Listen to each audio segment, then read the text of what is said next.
Yo, what's up? It's your buddy Kid Mero, the human do-rag flat baby, because I keep it wavy. Today on Victory Light, we got a super banger. We got NFL Hall of Fame legend Michael Irvin. Yes, that Michael Irvin is in the building. He's talking about his Hall of Fame career. He's talking about the documentary that's out right now on Netflix called America's Team, about the Cowboys. We talk a little bit about fatherhood, coaching, motivation, you know what I'm saying? Who's looking good in the NFL this year, some predictions, some, you know what I mean? Some darts from the God, Michael Irvin himself. Don't go nowhere because he got gems. Victory Light. How you doing, Mike? Mike, I got 4 dudes in here helping with this stuff. And I'm only 40. So listen, don't feel bad. This shit is difficult, man. This shit is difficult. It is supposed to be made. It's supposed to make shit easy. It's supposed to make shit and easy. I'm like, it is hard as fuck. It's hard as a motherfucker. I'm like, yo, what wire goes where? Yo, hold on. Right. What channel? Right. What frequency? Right. What are we doing? The fuck are we? I just want to, I wanted to get to the place where when I think it just happens. It happens. And I'm telling you, they're moving towards this. There's right now, anything you say shows on these phones. 100%. Sometimes when you don't, I be thinking shit and it be popping up. I'm like, how are they doing? How they do? You know what I'm saying? This phone knows everything. Mike, listen, you will have a conversation about anything, diapers. Then you pick up your phone and you had 6 ads for diapers on your phone. I'm like, what the fuck? Right. You know what I'm saying though? But see, sometimes even I'm just thinking about shit like, dang man, and I don't know why. I got it on my phone, and I'm like, "That's funny. That's scary. That's scary. I didn't speak it yet." And they're, and I guess they're moving towards that. Pretty soon, you think it. Hey, we can't fight it, Mike. We can't fight it. We can't fight. We're the OGs now. We just gotta roll with it. Hey, speaking of the documentary, I would have been scared with this back then. Not just from them getting me. I'm talking about from what I could get. If I were, that part. I would have been. There's some clamshell phones. UPS. Yeah, I got some old phones that I'm glad died. You know what I'm saying? Yeah. I'm glad they don't work no more. You're right. So, like you said, documentary is out now. America's Team. It's on Netflix. NFL Hall of Famer, Cowboy legend, one of the top receivers in the game of all times. You know what I'm saying? The GOAT of GOATs. You feel me? The energy god in the building. Make some noise. Michael Irvin, legend in the building. God damn it. Let's make some noise. Let's go, baby. Ah! Hey, thanks, my brother. I appreciate you having me on, man. Now, my thoughts on that. I appreciate you saying talk too, because I always tell people I give the number 1 to Jesus in cleats. I call Jerry Rice Jesus in cleats. So that was my dude. I had him on my locker and I love him. But I always say this too, dog. Once you finish with that Ian Rice, you better start with that M and Michael. You understand? That's what I'm talking about. Right. Jerry Rice played 18 great years, great numbers. I played about 9 in games played. But we both got 3 rings, you see. So I got all 3 of mine in about 9.5, 10 years. You did the advanced plan. Got it there quick. Got it there. That's what's up. So in the documentary, it's yourself, Jimmy Johnson, Jerry, Emmett, you know what I mean? Like, was there anybody that you didn't think would participate that did? No, you know what? We all talk about our history quite a bit. We're all still very close. And, life sends you things and we dealt with it. And I think in this documentary, people are going to talk about the great peaks and they'll talk about some of the valleys. Yeah. And that's okay. That's part of a journey. Anyone that has a rise up to success, and it's a straight ride up without the bumps on the way, are less related. You can't relate to them because you're not on a straight ride. Mm-hmm. They are not on a straight ride either. You just don't know about the valleys. You only hear about the peaks. So you can't be inspired too much because you know you're going to have valleys. So hearing about the valleys in the peaks makes you relatable. You relatable. And that's why the story makes a lot of us relatable. Yeah, we accomplish great things. We're blessed to do that. But we are, like all humans, we are We're not perfect. We're flawed people. We're flawed human beings. You know what I'm saying? No doubt. Flawed. We're made in God's image, but and nobody's be doing perfect. some flawed shit sometimes. That part. Right. So you talked about Jerry, and your career. Who was somebody that you hated to see line up across from you? Oh man, you know what? I tell people all the time. I went through gold jackets to get to my gold ring. We played 1-on-1. Deion Sanders, Darryl Green, Rod Woodson, Champ Bailey, Aeneas Williams, and now Eric Allen, who just got in. All of those guys lived with me basically everywhere I went, everywhere I played, man. But the documentary, everybody got in. Everybody got in the documentary. I thought they did a great job at pulling people in, bringing people in, and telling the stories. You know what I mean? Telling the stories of the locker room, not just on the football field, because you saw what happened on the football field. Everybody saw that. A documentary is about the things that okay, why did that happen? And, give the details on the background stuff and sharing those. Yeah, I was happy to see everybody. I was happy to see Eric Williams in and talking about his car accident. As a matter of fact, I talked to him after that. And you don't know what affects a man in certain ways. Like I knew I was never the same after my hotel situation. Right. Yeah, after that hotel. I was never the same on the football field because I felt like, man, how can I get down on these guys so hard about accountability when my butt got caught in a hotel room doing, you know what I'm saying? So it changed things. Right. Even though, I know a lot of young men were doing a lot of things. We were all tried to make it easy that I was doing. But it messed with how I felt they looked at me. So I was never the same. So, I was happy. And when Eric Williams told me how much, he said, man, it did me so good to be able to talk about that. Yeah. Because he had been carrying it. He felt like he let us down because we would have won 4 straight with 3 straight if he didn't get hurt. Right. He felt like he let us down. So to have that opportunity to share it and he feels like he can move on now. So I think they have some of that. There's some of that catharticness in it for a lot of us. Right. So that release of like, we get to tell the story now, get it out there, and you've been hiding it, holding it, hoping your kids don't find out about it. Right. You don't want, because, they were not even born then, and I don't want them to see. And I used to always say things are different. When I wanted to know about my dad, I would have to go to the library and go through an encyclopedia and look for Irvin and try to find something. Yeah. By the time you'll quit. Nowadays, they boom. Oh God. Oh, that's what. So that's right. So it's best to talk about it because you really can't hide it anymore. Yeah, right. No, everything is on the internet nowadays. You know what I mean? You got to tell your kids everything about yourself because then what they do is they go to your Wikipedia page and they find out on Wikipedia and they're like, oh shit, you was doing this? And you trying to tell me to get in before 10? Yeah. I ain't doing it. You know what I mean? It's a whole thing on it. So, yeah, you got to So, speaking of kids, I'm a father of 4. You're a father yourself, 4, right. There's a very famous clip of you speaking about your son and you were concerned about his rap career. You know what I mean? Because he's rapping about things from the trenches that you said that he did not experience. You experienced these things. Correct. As a father, sometimes you got to get down with your son and be like, yo, hey, listen, I could talk to you or we could go a different route. Would you go the route of battle rapping him? You know what I'm saying? To let him know, I'm really from here. I'm really from the trenches. Right. I'm a battle rap you. I'm going to smoke your boots. And then this is going to be the end of that. Hey, Tut. I'm looking for Tut's here now. Tut's here too. My son, right, son. My son. We're going to put a rap. We're going to do just that. We're going to do that. I promise. Me and Tut Tarantino, my son Elijah Irvin, we're putting one together right now. Let's go. We were talking about that. I told him. I swear I told him. I said, man, he asked me a couple of weeks ago. He said, Dad, we should. I said, we should do something, man. Let's do something together. Because I was telling people what you were talking about. Let's talk about this. I was on TV. We were discussing the Ja Morant situation. Right. When Ja Morant got caught with the gun. Yeah. Right. And they wanted to take his $200-300 million contract. And I was like, whoa, wait a minute. That's not right. Because It's not illegal to have a gun. He didn't do anything. He was in Memphis. And he was waving around in Memphis. So it's not illegal.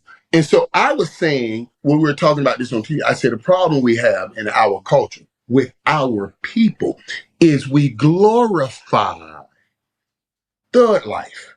In all of the music, all the music, everybody rapping like they're the baddest, hardest killers. You want to win a wet t-shirt contest? You ain't gave nobody a wet t-shirt. Stop lying. I told him, I said, my son raps, Tut Tarantino. Elijah Irvin, he raps by Tut Tarantino. Yeah. And he raps about some of the hardest things in the world. But he grew up in a gated community. And everybody, Michael called his son a liar. No. I call all of those dudes liars. And I'm not calling them liars. It's their art. That's the art. And that's what sells. That's what's up. No different than we come on TV and you got people talking about things and they repeat what they heard. Oh, yeah. They repeat what they heard. Just because somebody else said it doesn't make it true. You know what I'm saying? Yeah. Just because somebody, you got to do your own study. You got to do your own work. And I hate when I hear people say things that's not true, like he gets stronger as the game goes on. It's physically impossible. Stop lying. Stop lying, people. bro. Come on. You just saying things because you heard somebody else say it. You see what I mean? So they went and took Michael called his son like, no, I didn't call my son liar. I told you that whole rap art. Now you got some real killers in there learning to rap and try to rap. But you got a lot of dudes that just saying words that they didn't live. Yeah. You're right. Yeah. It's the art of the business. You know what I mean? Right. The Bible says creating your image and likeness. I had one son that played football and one son that raps. What do you think I do? I play football and I rap on TV. That's what we call. Let's go. We call it rap. When you put a beat to it, it's rapping. But talk is rap. 100%. And music to talking is rapping. So they are in my image and likeness. And I've always been scared to try rapping. My son isn't. We're going to put something together, me and Tarantino. So y'all get ready to wait on this thing. Y'all get ready to wait on this thing. I got to be in the building for that, Mike. Yeah, we're going to put it together. Oh, boy. I've always been scared to do it, too. Like, that's the one thing I'm afraid to do. Dance and sing. I let my people convince me to go Dancing with the Stars a little while ago, man. And I'll never forget. Boy, listen, man. Come on. That dude said to me, the dude said, what was the guy? He said, Michael, you're like the economy. We keep waiting on you to get better and nothing happens. I was like, dang. God damn. That's a creative, that's a creative way to slam the motherfucker. Goddamn. Yeah. Right. I want to see you catch the damn slant right. Let me see you go that catch part. The slant right. Yeah. Right. Let me see you go catch the slant right. Go catch his pass across the middle with the safety crashing down on you. Yeah, right. Catch that. Let me see you do that. Right. You are a great motivator, man. You when you on TV, you are money on TV. Your energy is always like up here. You know what I mean? You're very entertaining on TV. And in your career, you was always, as far as I'm a Giants dude, New York, you know what I'm saying? Same division. So I grew up idolizing you and hating you at the same time. Like, goddamn this goddamn Michael Irvin, goddamn it. We ain't going to get one against this goddamn mother. But going back to the motivation thing, you in the huddle, you a motivator, bro. You are, you know what I'm saying? Your energy is high. You're hyping up your teammates. I'm coaching you football. You know what I'm saying? This is my third year. Mm-hmm. I'm that guy also. Like, I'm a motivator, but I'm running out of things to say. You know what I'm saying? So, like, let's say, for example, my team, we down 2 touchdowns in the playoffs going in. Mind you, this is youth, you know what I'm saying, football. But they don't care because this is Jersey. They cussing. So what am I saying to them in the, like, what's the Michael Irvin speech at halftime for my War Eagles? You're down a couple touchdowns? Down a couple touchdowns halftime. Other defenses looking strong. But we, you know, my linemen, their heads down a little bit. What we doing? You got a chance at winning this game. You believe is it a talent thing that or is it a collective will thing? Football requires 2 things: skill and a collective will. Either one of these you can win with. I can win with skill, or I can take a team with lesser skill, but that team got a greater collective will, and we can still win. I want to take what you got great and magnify. You see what I'm saying? Yeah. And make what we don't have great a little smaller. You see? So if I got a better skilled team, I'm going to tell them, It's okay. We just had some mishaps out here. We're a better skilled team than this. Yeah. We just got to come together and we'll overcome this. If they got a better skill, then I tell them, don't worry about the skill. We got the better collective will. You got to give it to me. Come together and whoop their butt. Hey, this Tut right here. Big Tut Tarantino. This Tut Tarantino right here. Yes, sir. I was telling him about the album we worked on. He said we should do a rap battle. We working on one right now. Let's make it happen. We're gonna work on it. We ain't gonna battle, but we gonna put it out there. Put it together, make it happen. He's trying to teach me rap. He's trying to teach me to get. Y'all got to do the Birdman Lil Wayne thing, man. Father-son situation. We gonna you know what I mean? We gonna do that. Mike, I need the speech though. I need the speech in with the Mike Irvin energy. The messaging is there. I need the energy. Come on, hit me. Let me give you this. Right. I'm gonna tell. Like you told me, it start with your line. Start with your line, and I'm gonna tell my line. I want you to understand this. When you step out here on this field, yeah, coach, understand not just what's in front of you today, but what's in front of you for your life. You got an opportunity to make a difference right here, right now. Okay. Every time you line up, you look up, you look at that guy across from you, and whatever you want in life, you say, he's trying to stop you from getting it. If you want to take care of your mom, when I say Blue 18, set. When I say set, you look up and you say to yourself, this joker trying to stop me from taking care of my mom. And on what you bust his ass. You hear what I'm telling you? That's what I want you to do. Let's go. If they too young. If they too young, you can't use that word. No, they old enough. In the end, I'm going to tell you what else I tell my lineman. I tell my lineman, I say, I want you to understand what's ahead of you. Not just that guy in front of you. Once you beat him, the future ahead for you is going to be great. Let me tell you why. You're going to be in the league one day. And you better remember the rule of threes. You're going to be 300 pounds. Somebody across from you going to be 300 pounds. You stand in front of him for 3 seconds. Some team going to pay you $300 million. You go whoop his butt and let's start your life right here, right now. Let's go. Let's go. You know what I'm saying? War Eagles. I'm working this game. War Eagles. Let's go. I'm telling him to look at what's in front of him to get to what's in front of you. We're going to take this joke out and everybody else. Let's go. That's where I would be going with that. You got me ready to run through a wall, wall, going coach. A little bit in here. I'm sweating, ready to get talking. Come on, baby. I know it's hard. Well, yo, blast 26 right. You know what I'm saying? Dude, listen up. There's nothing greater than what you're doing, dude. Honestly. And I wish, that's the one thing I wish I would have done.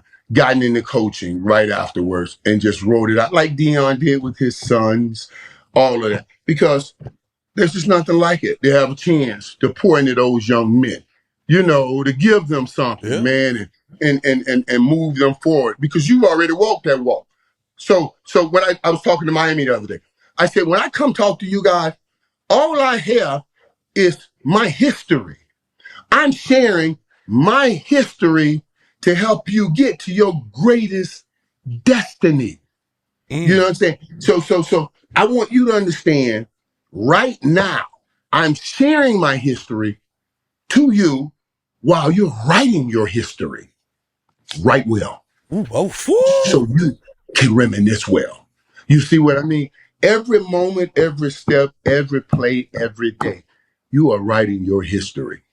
You want to know you want people to say great things about you. Put great things down. Right, Mike. You could be a pastor. You preaching right now, boy. You got it. See, that's the scary. Now you know went into my scary part. Your scary part.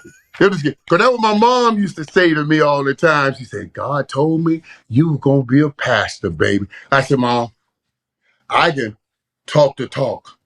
I don't know about walking." What? Hey, listen, you're preaching in the holder. That's all you need to do, champ. You know what I'm saying? We talked about, the documentary, the 90s, the dynasty, Let's talk about a little bit about the modern league, what's going on right now. You know what I mean? I said, I'm a Giants fan. I saw Jackson Dart in the preseason. He looked good. Looks good. He's looking good. The defense is looking good. Abdul Carter's looking good. Dexter Lawrence is him. You know what I mean? There's a lot of good things going on. The NFC East, neighbors. That's what I was going to ask you. I was like, who is a guy that you see right now in the NFL that's like, hey, he remind me of me? League neighbors. It's so funny you said that. I like that joker, man. I like him a lot, man. Dude, and who that relationship, what I see with Jackson Dart and Malik Neighbors, can remind me a lot of Michael Irvin and Troy Aikman. Hey, you know what I mean? It really does, dude. It really can remind me a lot of him. I love Neighbors. I think he's a beast, a freaking beast. And Jackson Dart. And now what you're going to see this year, though, what you'll see this year is that'll be interesting, and it depends on how. And I can't wait to see how Russell Wilson plays, because I saw enough of Jackson Dart to be like, maybe we should just go straight to him. You know what I mean? And Giants fans are going to be wondering this. Do you know what I mean? Yeah. Because if you lose a game with Russ, it's a lose-lose. Right. If you lose a game with Dart, that's a lose-win. It's still upside. Let me tell you why. Because if I lose with Russ, I'm losing the game and I'm losing the future. I'm losing the game now. I'm losing the future. Because Russ ain't going to be here in the future. Right. But if I lose a game with Jackson Dart, I may lose the game, but I'm not losing the future, because he got experience. Whatever mistake he made in that game, he's not going to make in the next game, so I'm gaining the future. So you know what I mean? If Russ starts losing, then you might as well go to your guy Jackson Dart and just say, I don't want to lose. I want to lose and try to win. So yeah, you got to monitor that. Okay. Hey, come on. Okay, hype now, baby. All right, so anybody you see that's going to break out this year, teams that's going to break out this year, sleepers? I need the Giants to be one of these teams to break out so they can help out the Cowboys, if you know what I mean. Let me tell you what I mean by that now. Because this NFC East thing is going the way. With the Giants picking up and playing well. You know, Eagles and the Commanders, they were in the NFC Championship game last year. And now here comes the Cowboys. Every time Dak has had two good receivers, they've gone about, they've done pretty good. The Cowboys before last year went 12-5 the last 3 years. So I'm expecting this East to be a beast like it was before. And I need the Giants, who always have some pretty good success with Philadelphia Eagles and all, they had great rivalry. I need y'all to play well and help us with them Eagles a little bit. So I'm looking forward to seeing what happens. The enemy of my enemy is my friend. Is my friend. You know what I'm saying? Let's get it. We all together right now trying to go knock off Philly and get that spot. So you know what I'm saying? That's the name of this game. We're trying to get Jalen out of there, man. We need somebody else up there, Get him out of there. Let's go. So listen, there was a interview that I seen recently with one of our GOATs, Denzel Washington. He was on First Take, and he does not necessarily agree with Jerry's philosophy. He said he's a lifelong fan. He's concerned that Jerry's more worried, not more worried, but more tuned in to, ticket sales, getting, brand money, as opposed to, like you said, rings. Right. And Jerry is. And thank God he is. Because the league is where it is now. When I was playing, you top salaries, $5, $6, $7 million a year. You think that's great money. Now, Jerry came in and changed that. And that's what's so great about the documentary. The documentary gives you some insight. I didn't know Jerry as well as I know him. And I've been with Jerry a lot, and I love him as a mentor and as a friend. He's helped me a great deal. I didn't know that he wrote his college thesis on the broken system of the NFL. You see, this changes things. I tell people all the time, I measure men in distance travel. Don't tell me where you are. Tell me where you started. I will see where you are and measure you accordingly. If you started in the ghettos of hell and you have made it out of that ghetto and you sitting over here, you've done great things, you worth $100 million, you're a bad man. Because you started in nothing and you grew up to that. If you started with $1 billion that your dad gave you and you grew that billion to 100 billion, you're a bad man. You started with something, but you blew that out the water and took it to another level, But if you start with $1 billion and you still got $1 billion, shut up. If you started in the ghetto and you stayed in it, shut up. You see what I mean? I want to see your distance travel. And hearing Jerry in that distance travel, people think he just lucked up on money and bought the Cowboys. No, this man directed. He was directed. That's impressive to me.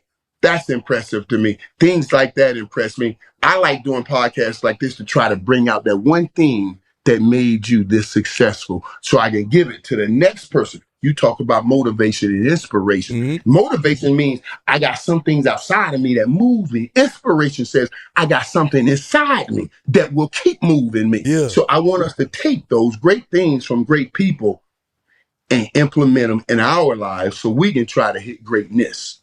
Oof. Yo, man. Yo, listen. So now I need you to motivate everybody watching this right now to lock in, subscribe to Victory Light with the Kid Mero from Mike Irvin. Give me that top shelf Mike Irvin hype energy. Yeah. You know what I'm saying? Let me tell everybody. Each and every one of us want to be the very best of us. How do we do that? How do we make sure that happens each and every day? We must guard our intake, what we take into our spirit. So make sure you take in the right things. Take in Victory Light with Kid Mero to get you ready to go find your greatest light. Take in what you need. So subscribe right now. You're subscribing to your best world. Subscribe to be your best so you can give your loved ones all of what God has put in you. Let's go, baby. Let's go, Get in baby. here and press that button. Right now, you're pressing the button to your greatest life. Hit that button. Let's go, baby. That's what up. Michael Irvin, right now. Legend, Hall of Famer. The jacket says it all. Cowboy legend, wide receiver legend, man, football legend, TV legend, just the GOAT of all GOATs. Michael Irvin in the building, y'all. This is Victory Light. It's your boy, the Kid Mero, man, the human direct flight. Why? Because I keep it wavy, baby. We will see y'all next time. Mike, holla at him.